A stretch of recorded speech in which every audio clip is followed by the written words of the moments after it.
Welcome to ONS Energy Talks. My name is Ingvild Meland and I'm the Program Director of the ONS Foundation. Today we are going to talk about youth and their engagement for sustainability and the power of innovation. Empowering youth to work to solve global environmental and social challenges is at the core of what the Young Sustainable Impact is doing. So we are very glad to have with us Danat Tekie. She's the Chief External Relations in that organization. Danat, welcome to you.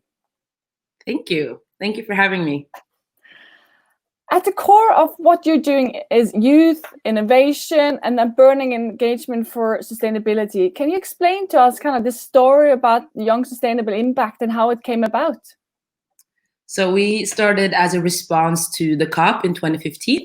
We felt that, a lot of leaders are meeting again just to talk, and we were missing the action piece. And so we thought, what if we actually gather? Why couldn't they meet to just talk about the solutions instead?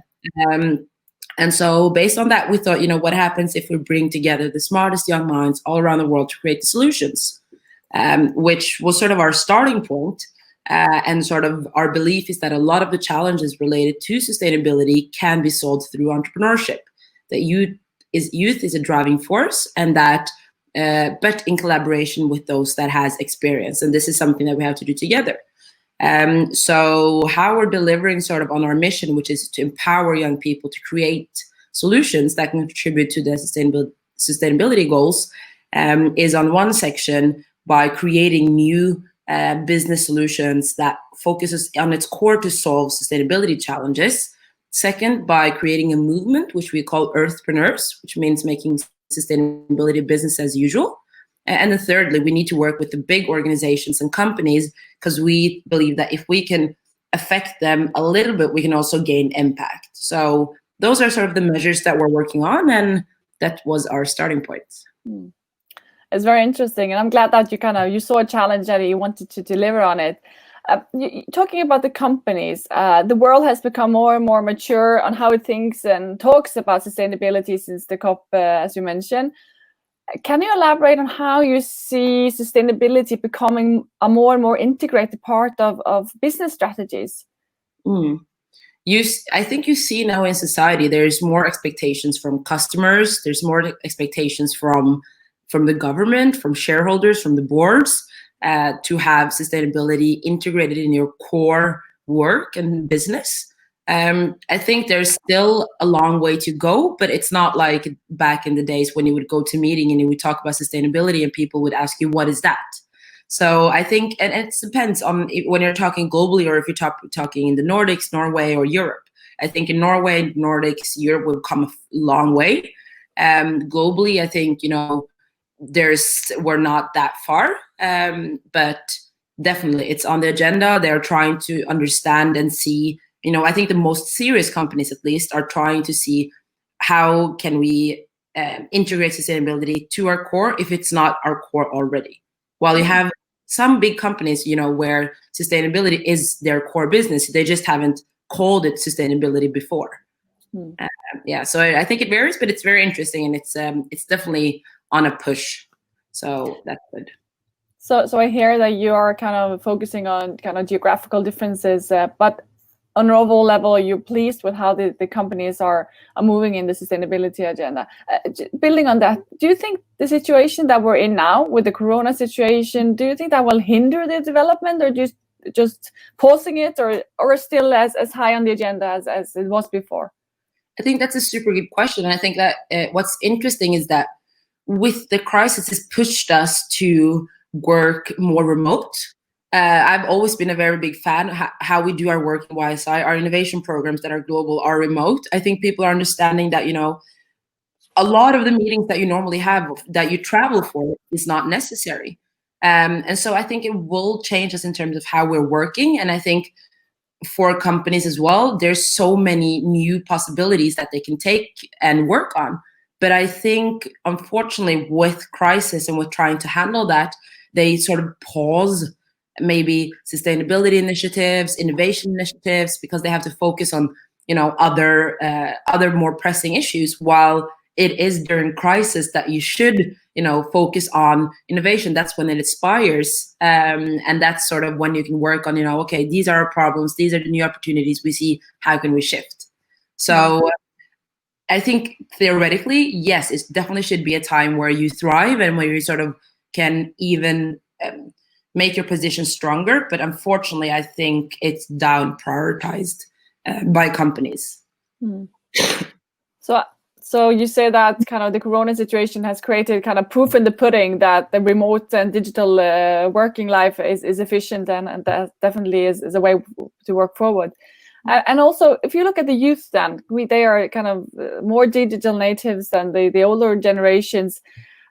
In which way do you think the younger generation has an important role to play, kind of creating more sustainable solutions and finding new way to innovate and pushing the whole society forward?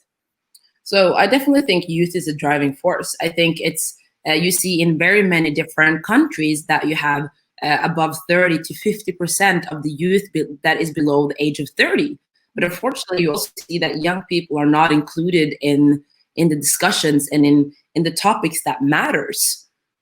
So that's what sort of my what we call it in Norway, heart fan thing, where I work and I want businesses, organizations, governments to include young people in the discussions that matters.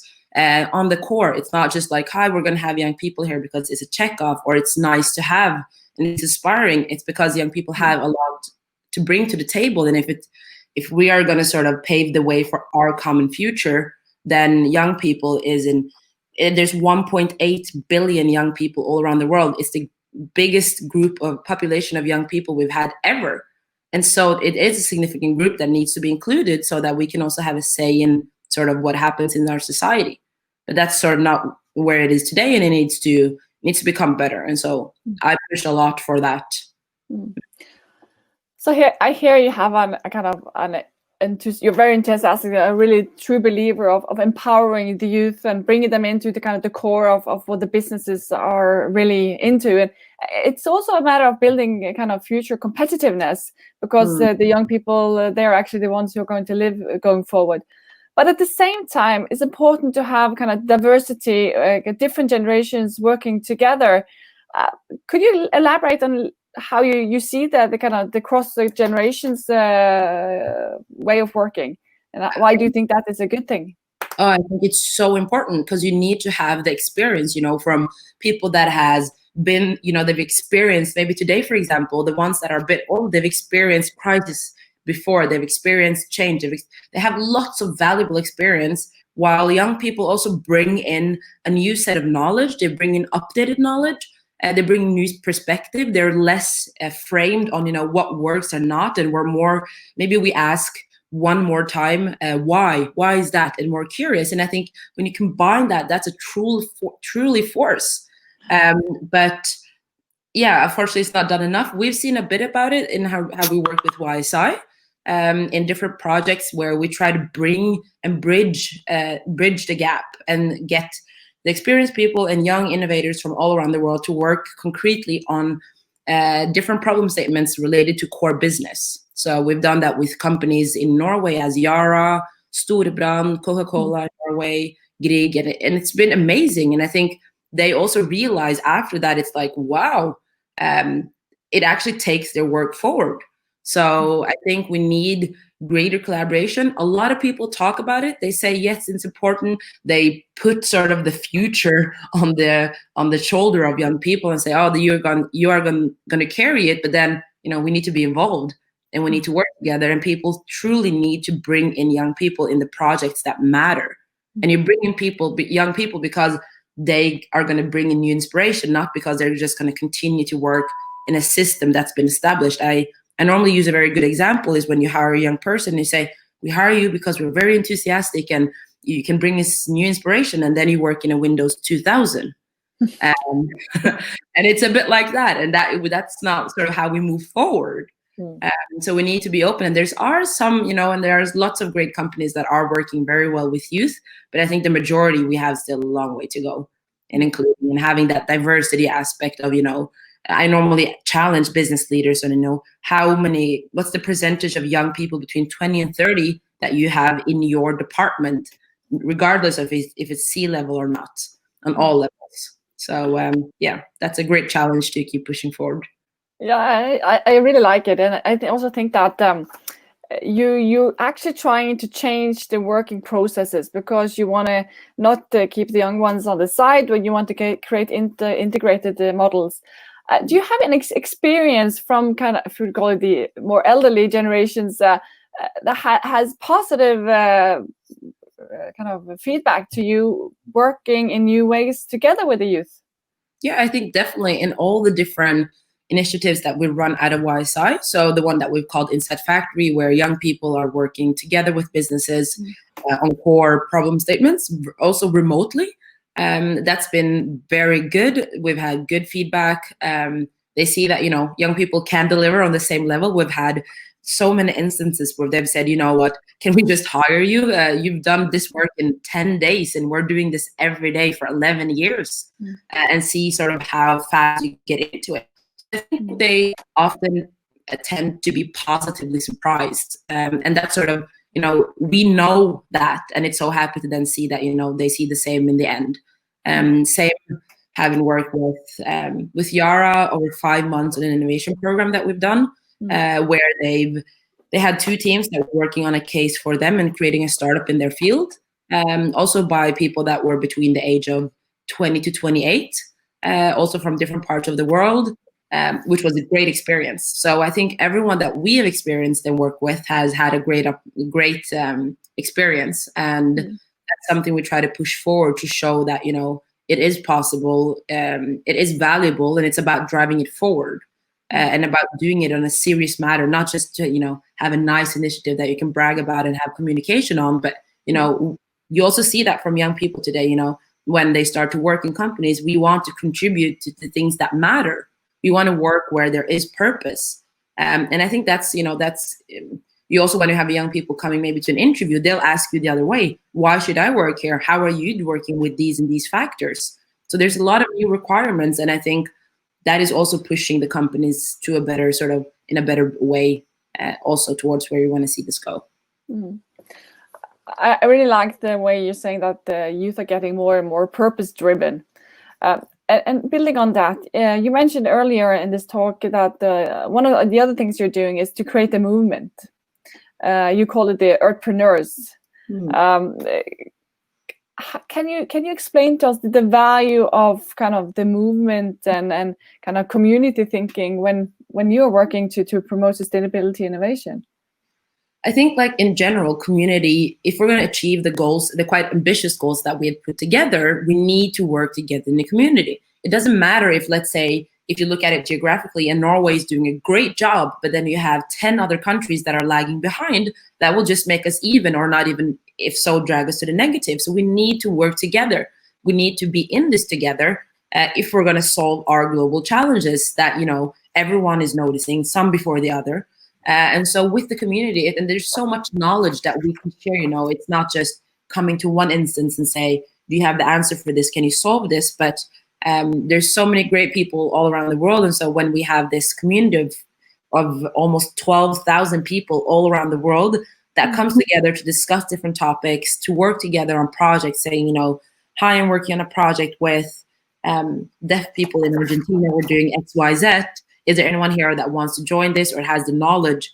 And so we're trying to promote that culture with, putting forward problems that people in the community have and asking them to, can the whole community come together here to solve this challenge that one of our community members is experiencing? Putting forward, learning from each other. I think community is essential on a global and also local level if we're going to reach our goals globally and locally. So the community aspect of working together, helping each other, looking forward to examples, a lot of countries can look to Norway for how we're doing things here. Norway can also look to other countries for how they're working on matters of sustainability, and we can learn from each other. And that's sort of the fastest way I think we're going to get there, is if we work together, not solely, and sort of look for the best practices. And one of the things that is kind of very much involved in your business is a kind of early phase companies, startups, scale-ups. To which extent would you say that, and what is important for them to be able to contribute and actually grow the business through such a community? Yeah, so we deal mostly with, or mostly have until now dealt with quite early phase startups. We take them from scratch when they haven't been, when they're just individuals that want to create something that has the extensive experience, but they have no team, no concept, no idea when they come to us. So we take them through the whole process of forming the team, solving looking into the problem, creating a solution, and getting them to an early stage. And there are almost none, very few programs like that does that go like virtually and online, and only focuses on young people. Because in most programs, you need to be at least 30 plus years, or you need to have 10 to 15 years of corporate experience, which then just basically says if you're young, you can't come in, or you need to be in a certain stage. So in order, I think, to empower young people from the early stage, you need a program like this that takes them, that don't only take them in when they are a scale up, but someone needs to get them to that point. And that's sort of the job we're doing now, is creating those new companies that are founded by young people that actually has the will and the possibility to do it, which also focuses on sustainability from the core. So as we believe that young people is a driving force, we're combining that with our belief that sustainability can be solved through entrepreneurship and creating new solutions. And in these days, we're working to sort of scale that, because we have seen a huge demand. We've had over 10,000 people that has applied to our programs every single year the last years, and we've only taken in 25 people. So we're now at this point of, when we see this great demand, how can we continue to help even more people in a faster pace? So we're working to creating our own platform where we can sort of automate and digitize this process so that we can help thousands of young people every year and get this running. That's fascinating that you see the demand for a more sustainable solution, and also people who want to contribute is so high that you really want to expand your platforms. That's interesting.